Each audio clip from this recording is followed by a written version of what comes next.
What if the most powerful structure in England, a fortress designed to project strength and royalty, was secretly transformed into a silent, bloody stage for the crown's wrath? For centuries, the Tower of London stood as a symbol of unchallenged authority, but tucked beneath its grey battlements is a chilling history of final footsteps and the execution of high-born innocents. We're pulling back the curtain on the most infamous death sentences carried out within these historic walls. Before we descend into the shadows of the Tower Green, do two quick things for us. Make sure to subscribe so you don't miss our deep dives into history's forgotten corners, and let us know in the comments which city you're watching from.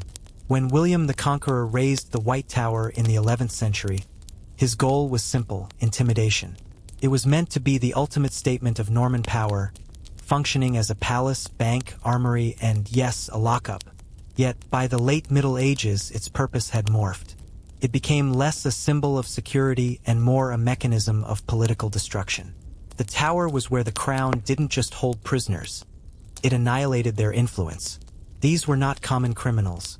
These were nobles, often those connected to royal lineage, who were brought here not just to be incarcerated, but to face total obliteration under the gaze of their rivals.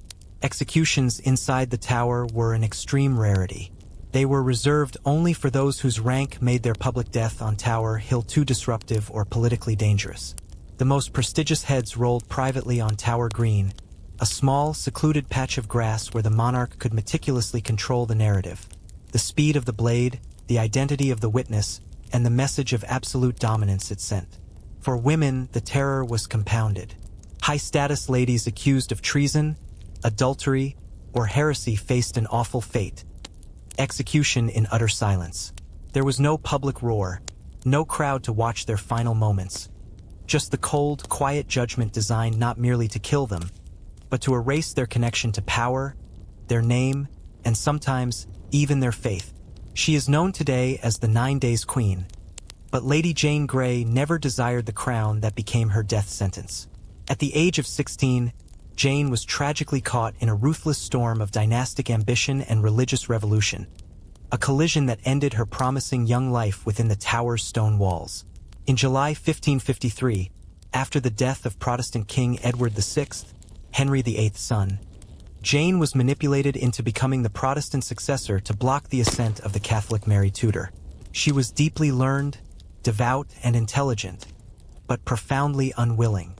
Contemporary accounts record that she accepted the royal mantle weeping, pressured relentlessly by her own parents and the powerful Duke of Northumberland, John Dudley. Her brief reign collapsed after just 9 days. Mary Tudor, who enjoyed widespread popular support, claimed the throne swiftly. Jane was initially imprisoned but spared her life. However, her fate was sealed when Thomas Wyatt launched a subsequent rebellion in early 1554, seeking to restore Jane.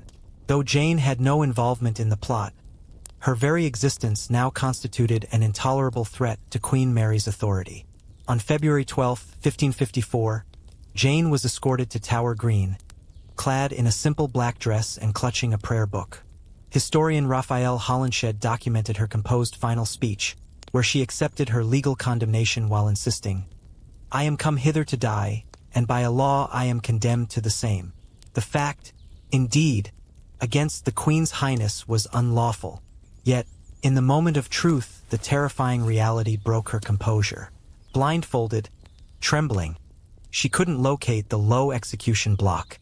In a truly haunting moment, she cried out, "What shall I do? Where is it?" She was guided by an attendant.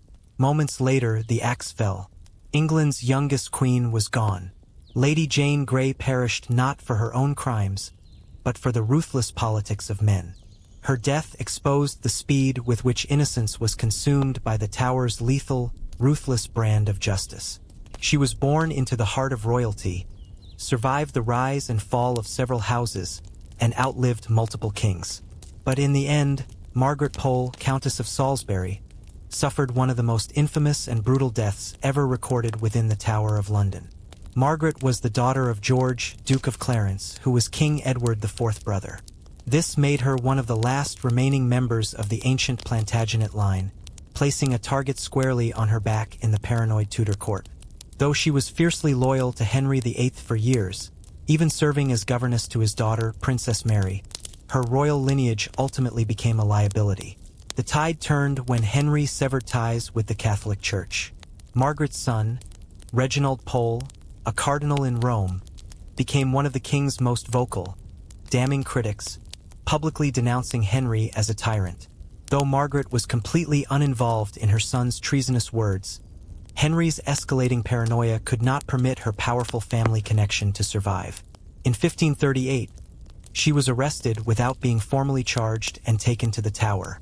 After 2 years of agonizing imprisonment, Margaret, then nearly 70 years old, was taken to Tower Green on May 27, 1541. Unlike the controlled dignity of Jane Grey's end, Margaret's execution was chaotic, desperate, and gruesome. No proper trial was ever held, and no charges were formally proven. Chroniclers recorded that she violently refused to lay her head on the block, protesting her innocence until the very end. The 16th century writer Edward Hall reports that the executioner, who was inexperienced, failed his mark repeatedly. It took multiple horrific strikes to sever her head, creating a scene of bloody butchery that genuinely appalled even the most hardened observers. Her final words remain lost to history. Her simple grave in the chapel of St. Peter ad Vincula bears no grand marker, her memory almost intentionally erased by the regime. Margaret Pole's cursed end was not a matter of justice. It was a devastatingly calculated warning delivered from the pinnacle of Tudor power. The Tower of London remains a majestic symbol, but for us, it will forever carry the chilling echoes of the names we've just discussed, the victims of a silent, political violence. If you thought the Tower of London only punished those who threatened the throne, think again.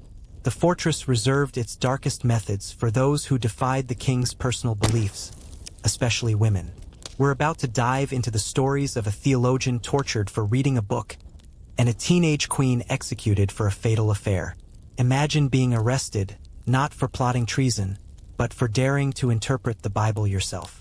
That was the tragic reality of an Askew. Born in 1521, this gentlewoman was a scholar in an age when learning was denied to women, and she was fiercely loyal to the burgeoning Protestant movement. In the violent religious tug-of-war that defined Henry VIII's reign, and staunch refusal to renounce her faith sealed her doom. She was married off to a staunch Catholic. Still, and rejected the marriage and boldly traveled to London to publicly preach her reforming views, an act of incredible defiance for a noblewoman. In 1545, she was briefly detained, but the final, deadly hammer fell a year later. She was arrested by agents of the deeply conservative court faction, including Lord Chancellor Thomas Wriothesley. They desperately wanted the names of other prominent reformers hidden in the Queen's household. To break her silence, they took her to the Tower. There, she endured an unimaginable fate for a woman of her status: torture on the rack. They strained her body so severely that, as contemporary Protestant writer John Bale reported, she was left utterly unable to walk or even stand. Her noble birth offered no shield from this extreme form of interrogation. Unable to take a single step, and was carried on a chair to Smithfield for her execution on July 16, 1546. Tied to the stake, she remained unflinching as the kindling was lit. To hasten the end, a bag of gunpowder was tied to her body, and Askew died for her conscience, for reading scripture, and for refusing to betray her friends. She left behind the examinations, a chilling written record of her interrogations, making her one of the earliest known English female authors to fight for religious freedom. If you're finding Anne's courage fascinating, hit the like button. It helps us bring more untold stories like this to life. Barely an adult, Queen Catherine Howard was beautiful, vivacious, and utterly unprepared for the ruthless game of Tudor survival. She was the fifth wife of the massive, ailing Henry VIII, entering the Tower not as a bride, but as a condemned traitor. Her crime was adultery, her sentence was the axe. Katherine was a cousin of the already beheaded and Boleyn and came from the ambitious Howard family. Raised with little education or guidance, she was about 17 when she charmed the king in 1540. Henry, nearly 50 and beset by chronic health issues, was infatuated, declaring her his rose without a thorn. But Catherine's past included youthful indiscretions, and whispers of infidelity during her marriage quickly spread. When allegations surfaced that she had resumed a relationship with the courtier Thomas Culpeper, the king's love instantly turned to murderous rage. In November 1541, she was arrested and imprisoned in the Tower. She was never granted a formal trial. Though she confessed to premarital flirtations, she fiercely denied committing adultery during her queenship. Her fate, however, was sealed by the king's wounded pride. On February 13, 1542, she was taken to the private scaffold on Tower Green. The chronicler Charles riotously noted her sorrowful but composed demeanor. Legend holds that she spent the night before practicing by laying her neck on the block. The famous, though likely untrue, final quote attributed to her sums up her tragedy. "I die a queen, but I would rather die the wife of Culpeper." Her body was placed next to her cousin, and Boleyn, in the nearby chapel. In the dark shadows of the Tower, justice was never about fairness.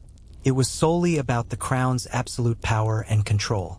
The deaths of Jane Grey, Margaret Pole, and Askew, and Katherine Howard prove that the monarchy was willing to sacrifice youth, faith, and innocence for the illusion of total order. These executions were not just political events. They were brutal spectacles that permanently reshaped the course of English history. What do these 4 deaths reveal about how a monarchy, unchecked by law, truly treats the powerless? Comment below with your thoughts. We read every single one. And finally, don't forget to subscribe for more deep dives into the dark side of history.